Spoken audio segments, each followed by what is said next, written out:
All right, welcome. But what I do want to do is what I call setting the energy.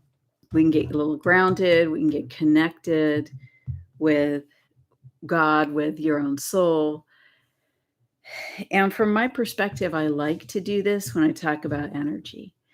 And the reason why I like to set the energy when I'm talking about energy and just in general in my life, I do that now, is because energy is everything is energy. So everything is anything available. And therefore, when you are, alive, acting, interacting with the world, what you want to do, in my view, is qualify your experience. Now, some people might not want to do that because they're adventurous, and that's fine and understandable. However, um, you can think about it like this. There's a range of visible light spectrum. Many people talk about this, and probably David Icke was the first person who really got into explaining this. I think what's important when we're talking about energy, and this relates with the Schumann, it relates with astrology. I see these things as all interrelated and different ways of essentially explaining the same thing. Because what we're trying to do is understand the energy in our environment. So I've got the visible light spectrum, right, that I can perceive. Here's me. If I put a nose on there, there's my visible light spectrum. Okay. So the reason that we are qualifying the energy is because there's information above my light spectrum there, where I can perceive on the light spectrum. There's information below. There's information, technically, it's really around, it's everywhere. And so this is what I perceive. If I set no qualifications on energy in my daily life, in my interactions, then anything from any other part of the realm in which we live can enter the spectrum. This is so cool. I love talking about this and explaining it. Okay. So here's my spectrum of perception, right? This is the visible light that I can see and experience with my eyes. And then I think that I'm only interacting with the visible light spectrum. And I call this I call this reality. Okay. So here's the visible light spectrum, and here's reality. It's what I feel I can see and perceive. That is what I think is my experience in the world. What I'm doing is I'm explaining why I want to set the energies. This is something I like to do in general. But before we do that, I'm explaining why we would even consider doing that. So here is me. Now I'm grounded on the ground. Here's my visible spectrum of light. So this is a really different way of thinking of the world, right? Because if I look out right now, everything that I see, whether it's physical or non-physical, is included in the light spectrum, right? Everything physical or non-physical. So now that starts to shift my understanding of what the world is about. I think the world is simply within this limited spectrum of energy that I see with my eyes. However, because there's a lot of information above and below and around this spectrum, if I do not set energy parameters, it has complete freedom to interact with my reality. Isn't that interesting? How could this be, you say? Um, well, let me just say that I think it's widely accepted that there are things beyond our ability to perceive. For many years, I did um, work at fairs where I just talked to random people that had come to the fair, and I did sessions with them, and it was so fun. But what I perceived is that so many of the everyday normal people in all sorts of jobs that you see around you, many of them, probably most of them, have had what would be called unusual experiences. And these run the gamut from very unusual to somewhat unusual. Many, many people have perceived something interacting with them, from the non physical reality, which is beyond our ability to perceive with our eyes. And it's been a blessing to interact with all these people and really learn from them. I mean, what I would do is I would make my drawings like this and explain how energy works, and how could I be perceiving this and what did it mean? So that was my job, and I just loved it. Um, so now I'm doing it on the internet. So why can energy, whatever it is, interact with our reality? How is that possible? Well, think of it this way. How is it possible that I can dream? Right? I have no idea how that truly works, and I'm guessing that if you talk to a scientist about it and you queried them, down the rabbit hole of how that works, they probably don't know either. And, how is it that someone can call me when I've been thinking of them? These are the experiences we have that begin to indicate to us that there's something more to life and experience than beyond what we can see with our eyes. So now I'm going to accept that you all can understand that and agree with it. So there are rules for interacting in energy. There are rules for this. There are two sets of rules. There's one set of rules for certain dimensions of experience, and there's another set of rules for expanded dimensional states. Is everybody just like, did you just get the chills from that? Did you get goosebumps? Because this is the truth. And I've lived this truth. I've come to understand that when I shift my dimensional perspective, the rules shift. But what I'm going to do is I'm only going to talk about the rules for the expanded experience. Why? Because I think that anyone interested in learning about this topic in the way that I'm teaching it is going to be interested in the expanded experience. What are the rules for the expanded dimensional state? And this would include understandings of what is ascension, what is descension, where we bring the higher self into the body and we upgrade the state of being of this physical form. Okay. So, in terms of dimensional state, that's just going to be included in this because this is a basic drawing. So now what I'm saying is that everything that we perceive in this reality, we just added concepts here. This is so fun. Everything that we perceive in this reality is either third dimensional or it's actually also fourth dimensional, despite what the definitions on Wikipedia say.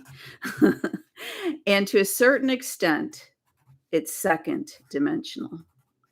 but much more rarely.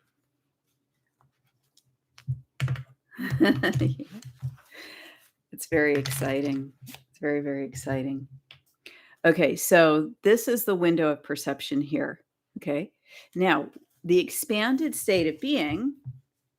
So that's what we do not perceive with our eyes. It's expanded, but it's also, right, it's also contracted. So, all right, so now we've added more concepts. So I put expanded up because we think of that as higher. And I put lower down because it contracted down here because we think of it as lower. So these are the different dimensional states that we can perceive with our eyes and our being. In the lower states, in the more contracted states, you actually have everything from the fourth dimension and the second dimension to the fifth dimension and higher. The fourth dimension, the astral, is a place of adventure for some people. And, it was for me as well, even though I had no idea what I was doing. But, some people are meant to interact on the fourth dimension, on the astral, and travel even from a young age. And if that's you, it's most likely that you have or had, when you were doing that, significant protection. Because when you're on the astral and you just end up, that's where you are, and you're having experiences and energy, I feel it requires protection. Now, why is that? Because there are a couple of these dimensions that have a range of what we would consider to be a range of experience. So the third dimension here, okay, that we perceive with our eyes, you'd say that that's in a range of darkness to light. And the fourth, okay, so there are polarities, right? You can take a polarized position. You can be on one side or the other, and you can have experiences that are good or bad. For third and second, these are ones we can perceive with our eyes.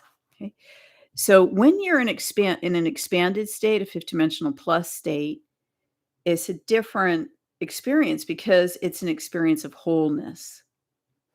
Now, how does this relate with what we talked about setting energy parameters? Why would I want to do that given the discussion we've just had? I think I am going to talk for just a second about the different kinds of rules. This is the basic concept. The rules change when you are God connected versus God separated.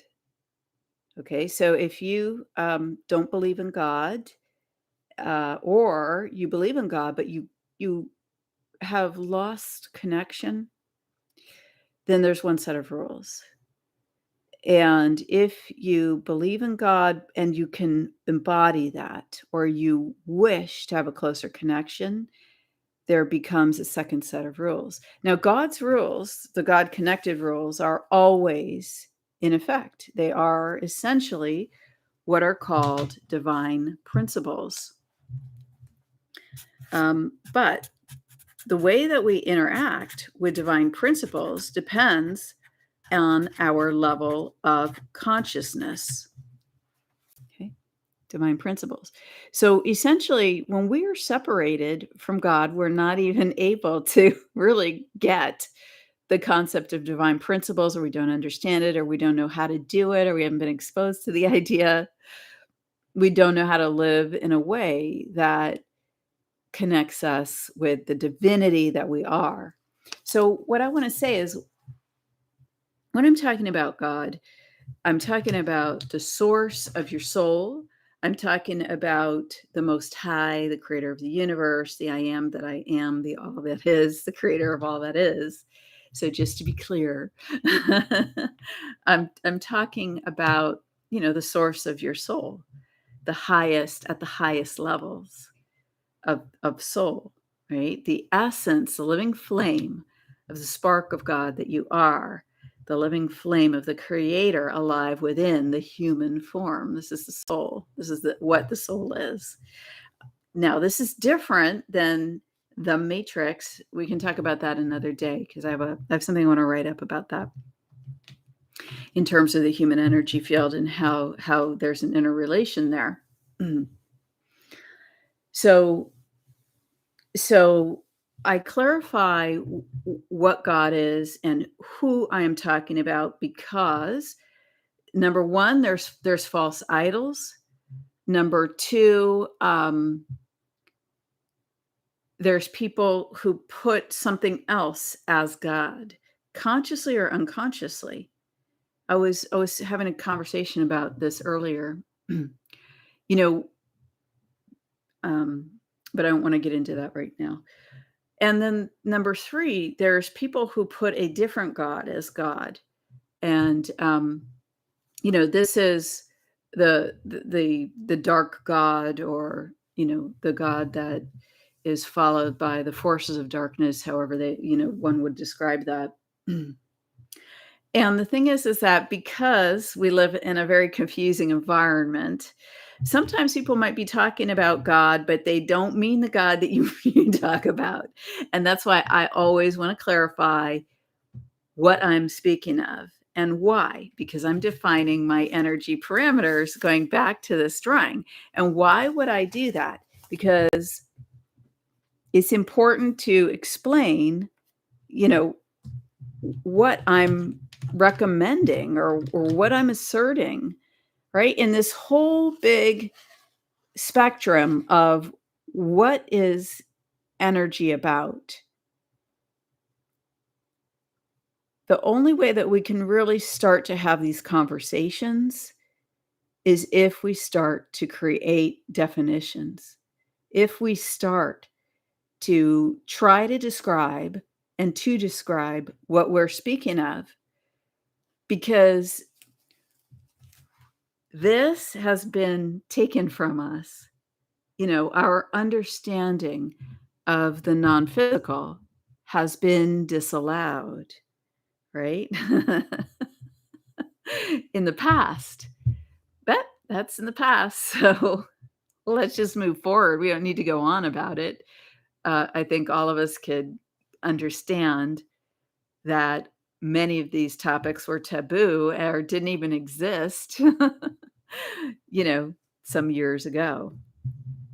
And that those with knowledge of them stayed hidden for good reason. But that's all over now.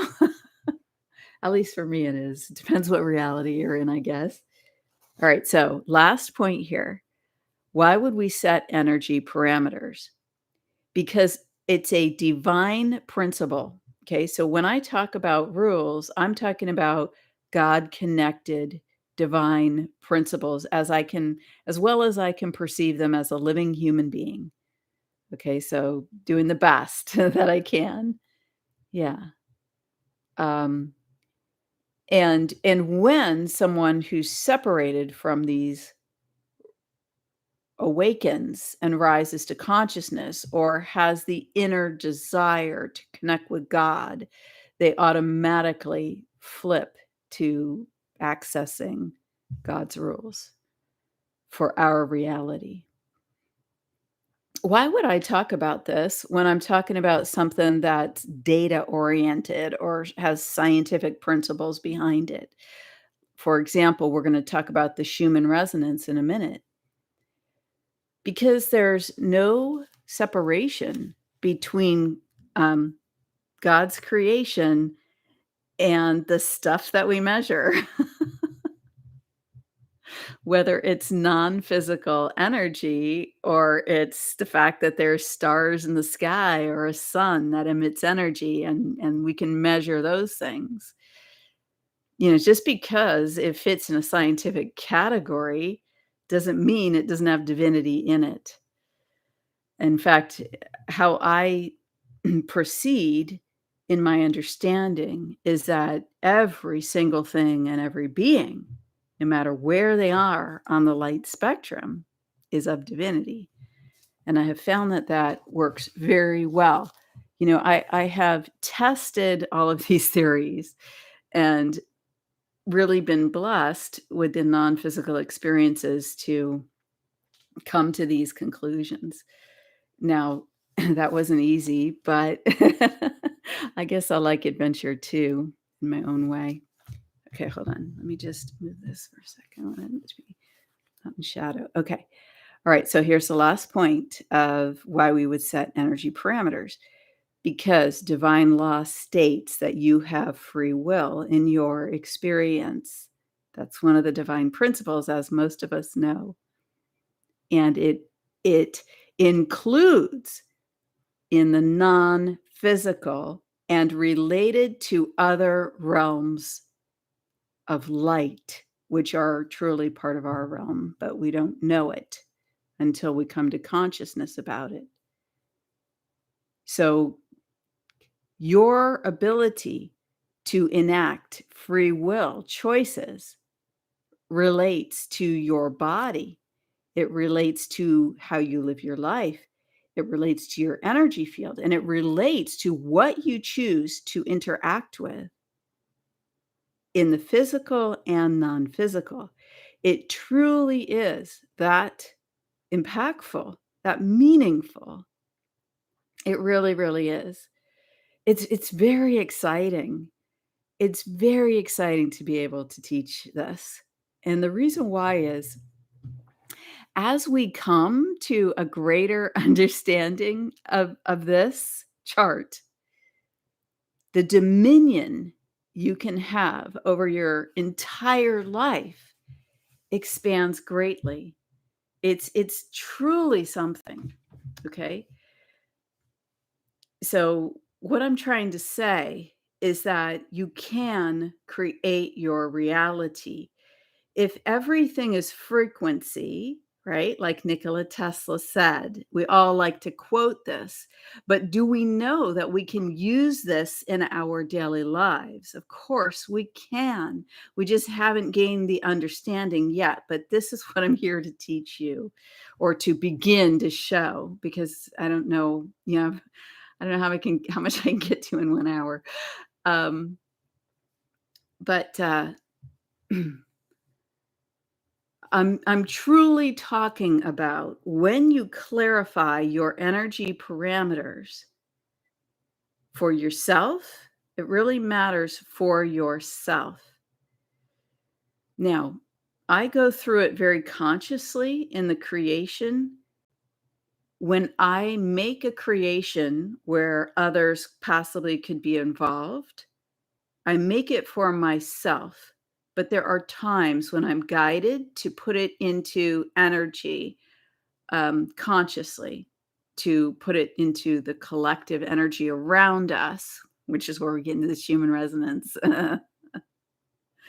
And when I do that, what I will do is qualify the energy parameters like this in alignment with the free will choices of other human beings. This is available working with their higher soul source level self. And why is that important?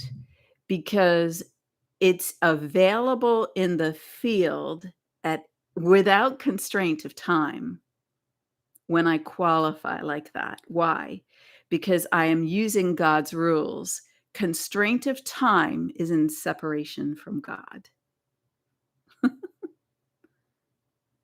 Pretty cool, huh? Constraint of time, limitation of time only exists when we are separated from God and separated from our ability to interact with our own soul. That is big. Can you feel that? That's wow.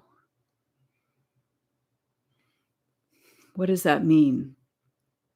It means that miracles are possible. It means our world can change.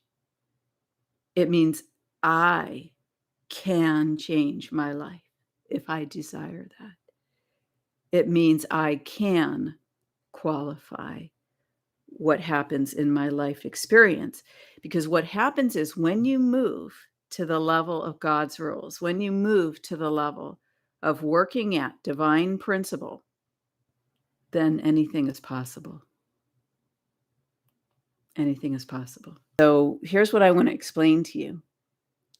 Here is a higher dimensional state of being. Here's a lower dimensional state of being. And I can qualify that my reality exists of, for example, what is in alignment with my highest good? For example, what is resonant with my soul? You know, what is in alignment with my highest outcomes? These are the energy parameters that I could set, and you could come up with many others. And the thing is that I've come up with many, over the years. I tinker with them, I adjust them and change them. And why do I do that? I do it because I learn. So as you are working with energy and setting parameters of what you're allowing to engage with you, then you might have an experience and think, well, wait, I set my energy parameters to deny permission for this, didn't I?